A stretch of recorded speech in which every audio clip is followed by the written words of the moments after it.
이사야 9장 6절 말씀입니다. 구약성경 978페이지 이사야 9장 6절 말씀. 찾으실 줄 알고 제가 봉독해 드립니다.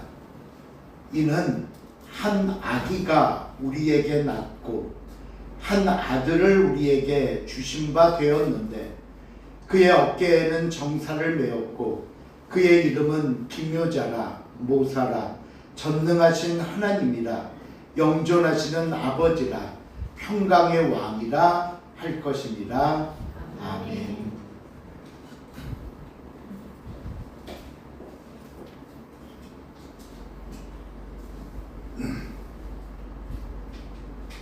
오늘은 대림절 마지막 네 번째 주일이자 성탄절을 앞둔 주일입니다.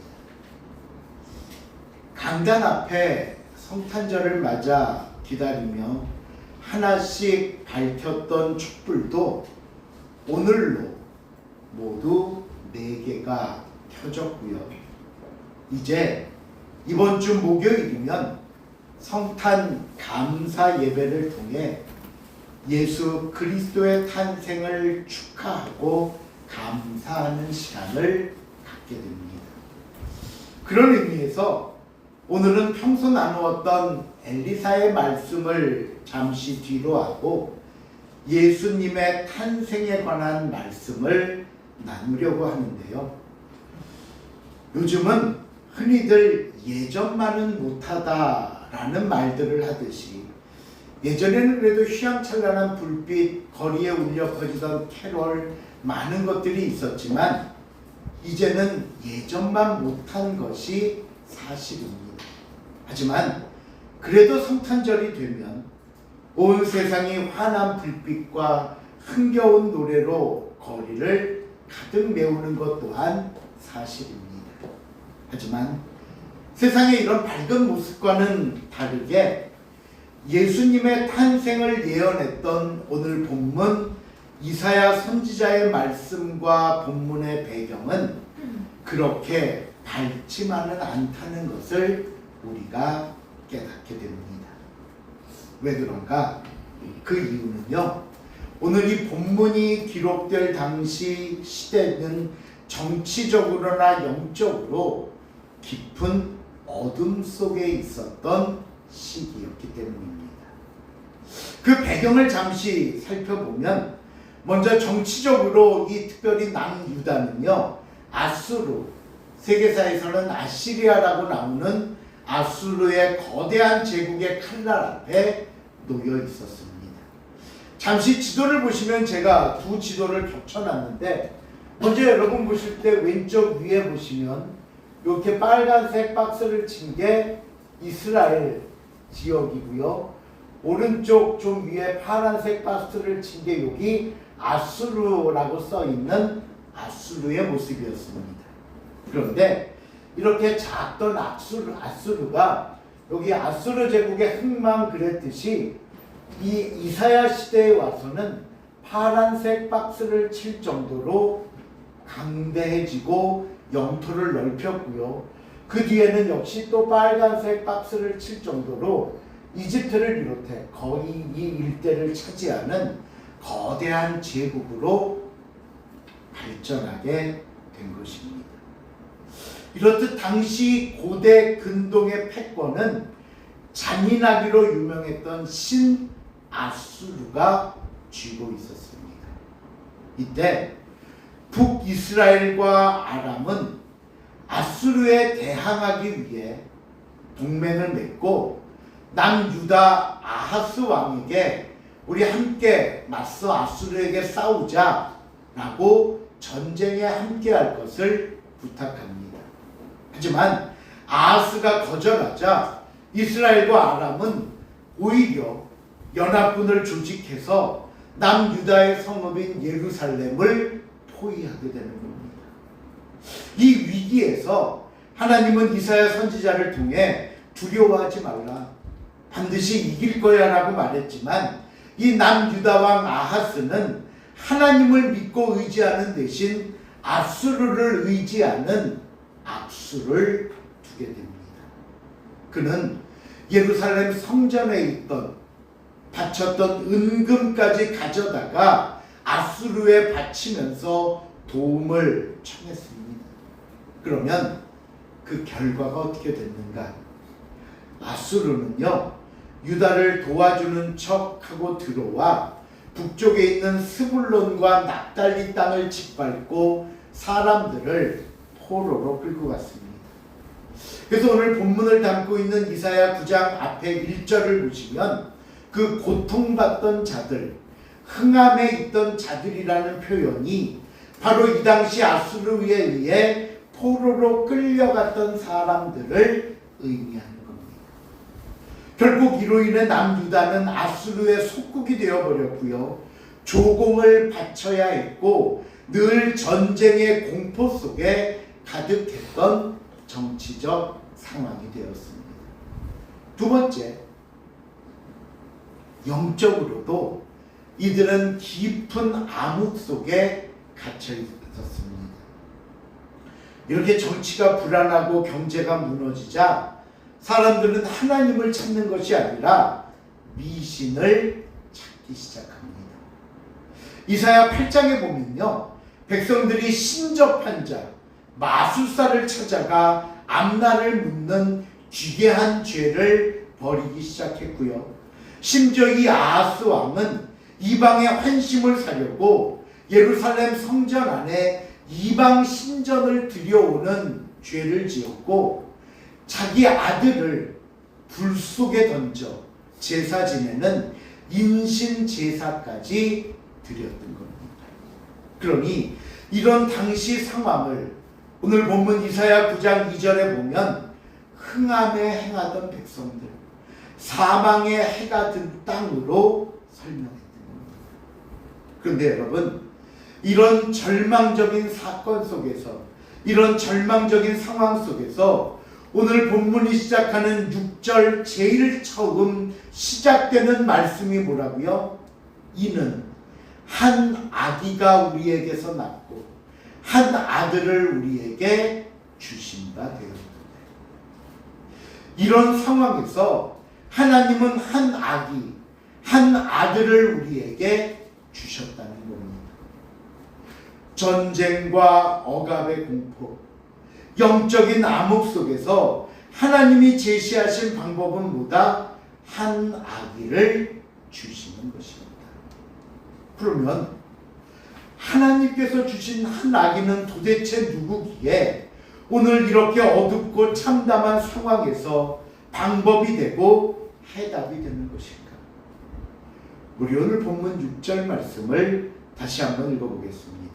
6절 말씀 시작. 이는 아기가 우리에게 낳고 한 아들을 우리에게 주신 바 되었는데 그의 어깨에는 정사를 메었고 그의 이름은 기묘자라 모사라 전능하신 하나님이라 영존하시는 아버지라 영광의 왕이라 할 것이니라. 하나님은 이 상황에서 왜 한 아기를 주셨는가? 이 대답으로 6절에 나오는 그 한 아기의 4가지 이름을 이야기하고 있습니다. 그러면서 이 아기가 갖는 4가지 이름의 의미가 이 상황에서 아기를 주신 이유가 된다는 겁니다. 첫째, 그 아기의 이름은 기묘자라 모사라라고 설명합니다. 이 기묘자, 기묘라는 말은 원더풀, 놀라운이라는 뜻입니다. 놀라운. 그리고 모사라는 말은 영어로 카운셀러라는 뜻입니다. 그래서 그 아기인 그분은 인간의 지혜를 뛰어넘는 놀라운 계획을 가지고 계시는 분이다. 저와 여러분 인생의 복잡한 문제들, 때로는 어디로 갈지 몰라 방황하며 어떤 결정을 내려야 될지 몰라 갈등하며 주저할 때 저와 여러분에게 최고의 상담자가 되어주실 수 있는 분, 그분이 이 아기라고 말씀하고 있습니다. 여러분, 매 순간 우리에게 한 아기로 오신 예수님께 물으십시오. 주님, 어떻게 하면 될까요? 주님, 지혜를 주옵소서.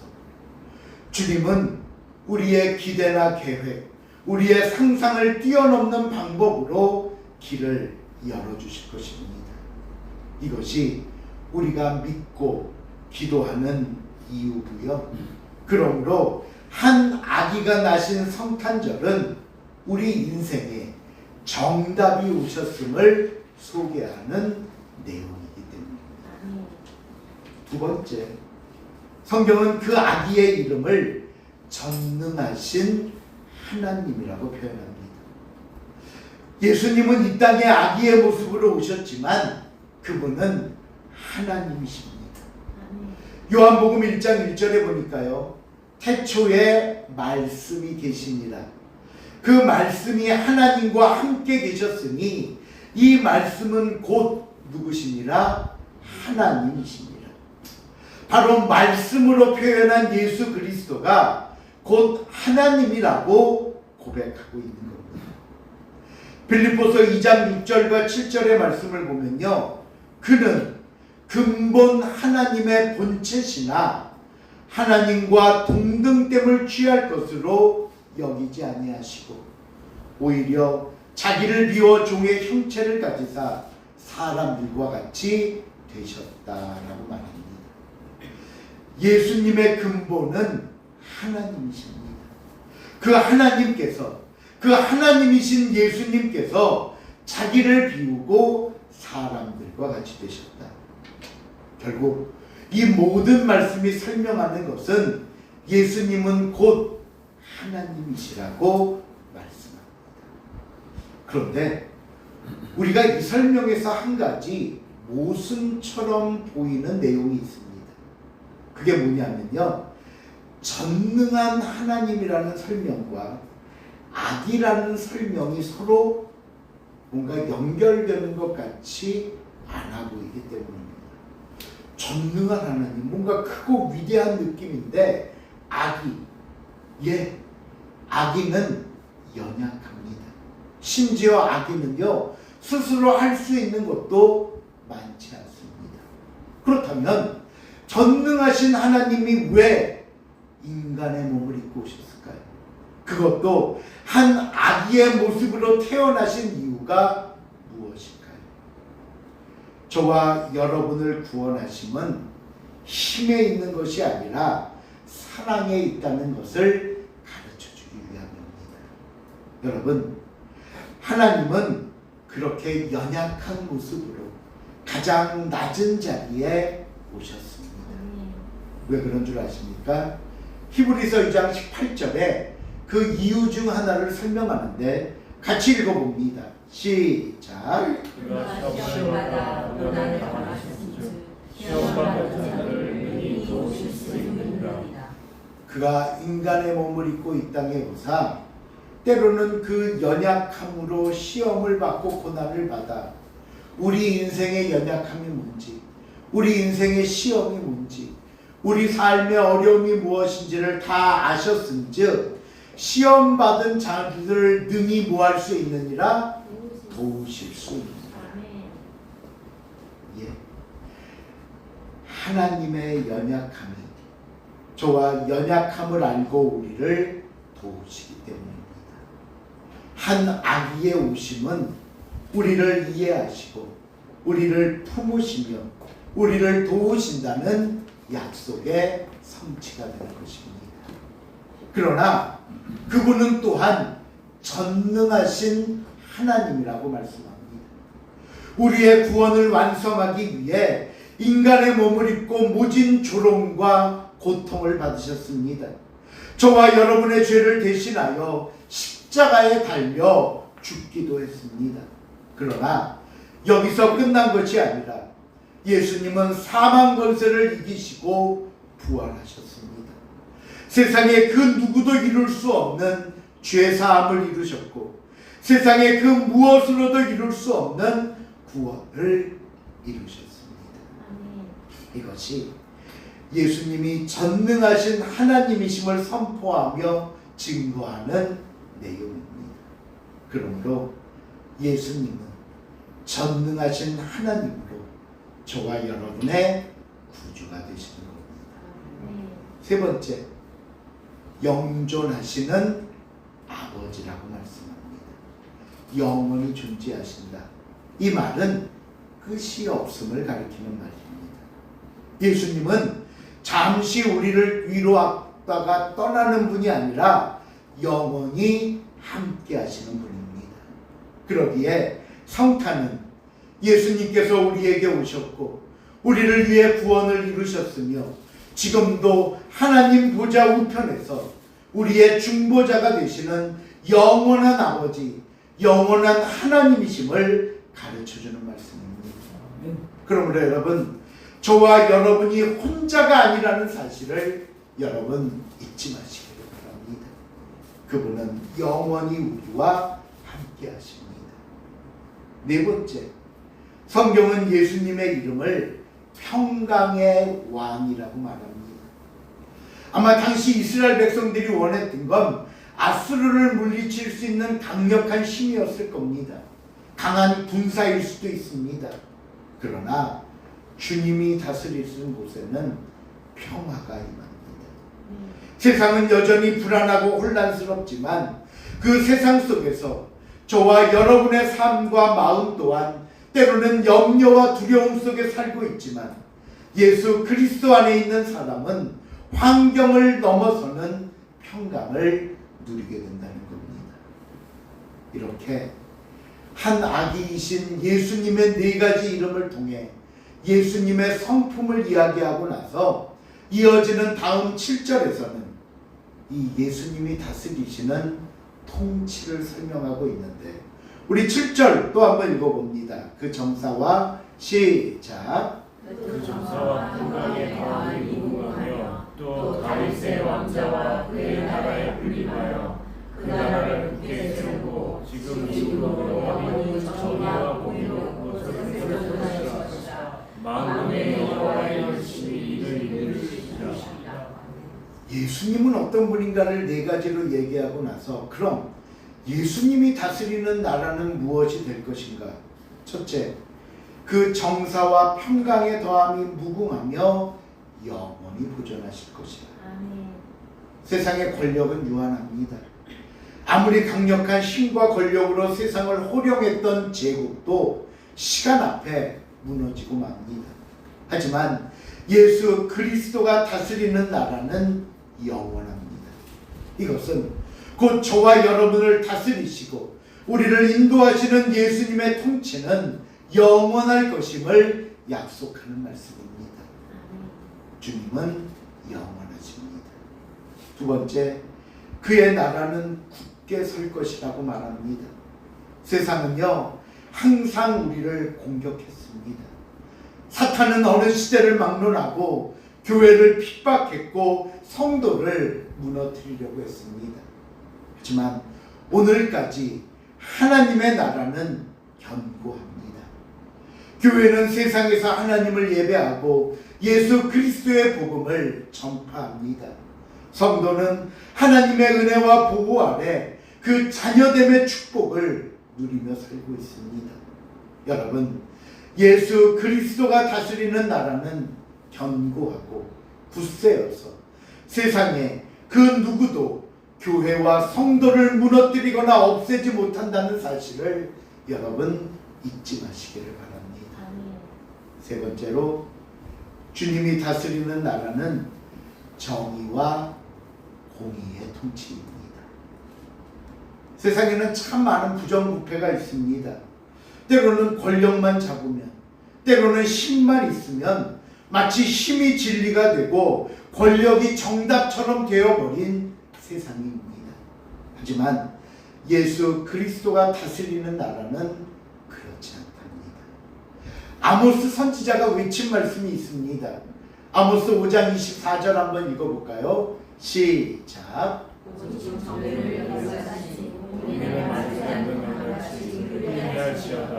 예, 정의가 물같이 흐르고 공의가 마르지 않는 강같이 흐르는 나라. 이것이 예수님이 우리의 왕이 되어 다스리시는 하나님 나라의 모습, 성도들의 삶이라고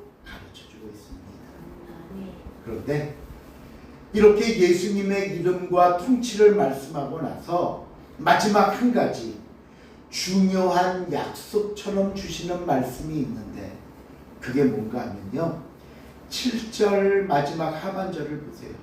7절 마지막에 보니까 우리 한번 읽어볼까요? 앞에 시작. 만군의 여호와께서 일을 이루시리라. 무엇이 이 모든 것을 이룬다고 약속하십니까? 만군의 여호와의 무엇이? 열심. 사실 이 열심이라는 단어는요, 우리에게 필요한 말입니다. 우리가 열심히 해야죠. 왜? 우리가 연약하잖아요. 우리는 게으르잖아요. 우리가 부족하다 보니까 사실 열심을 내야 하는 존재는 우리입니다. 그런데 성경에 보니까 하나님께서 열심을 다해서 이루시겠답니다. 하나님께서 최선을 다해서, 하나님께서 한순간의 부족함이나 연약함이나 어긋남도 없이 하나님의 일을 하나씩 하나씩 이루어 가시겠답니다. 아니, 더 정확히 말씀드리면 저와 여러분을 위해 열심히 일해 보시겠다고 약속하며 축복하고 계시는 겁니다. 누구를 위해 열심히 사시겠다고요? 하나님이 나를 위해. 나를 위해. 우리는 오늘도 열심히 일하시는 하나님을 나의 아버지로 모시고 있는 겁니다. 그 하나님을 믿고 그 하나님을 의지하며 순종하는 삶을 살고 있고 또 살아야 한다는 사실을 여러분 잊지 마시길 바랍니다. 말씀을 맺습니다. 올해 성탄절 우리는 무엇을 기대하며 소망하고 계십니까? 때로는 상황이 바뀌지 않았어도, 때로는 문제가 즉시 해결되지 않아도 한 아기가 우리에게 낳았다는 이 사실은 변함이 없습니다. 하나님은 아기를 통해 이미 시작하셨고 하나님의 그 열심이 저와 여러분의 삶을 축복으로 완성하실 것입니다. 그러므로 여러분, 성탄절을 준비하면서 우리에게 선물로 주신 한 아기이신 예수 그리스도를 믿음으로 품고 평강 안에 거하는 저와 여러분이 될 수 있기를 주님의 이름으로 축원을 드립니다. 기도하시겠습니다. 사랑의 하나님, 감사합니다. 오늘도 주의 은혜 가운데 예배드리며 한 아기를 우리에게 선물로 주셨고 그 아기를 통하여 우리를 구원하시며 우리에게 은혜 베풀어 주심을 감사를 드립니다. 그 아기가 하나님이심을 알고 나의 구주이심을 믿으며 주의 은혜 가운데 나아갈 수 있는 복되고 귀하고 아름다운 삶이 되게 하여 주시옵소서. 감사드리오며 예수님의 이름으로 기도하옵나이다. 아멘.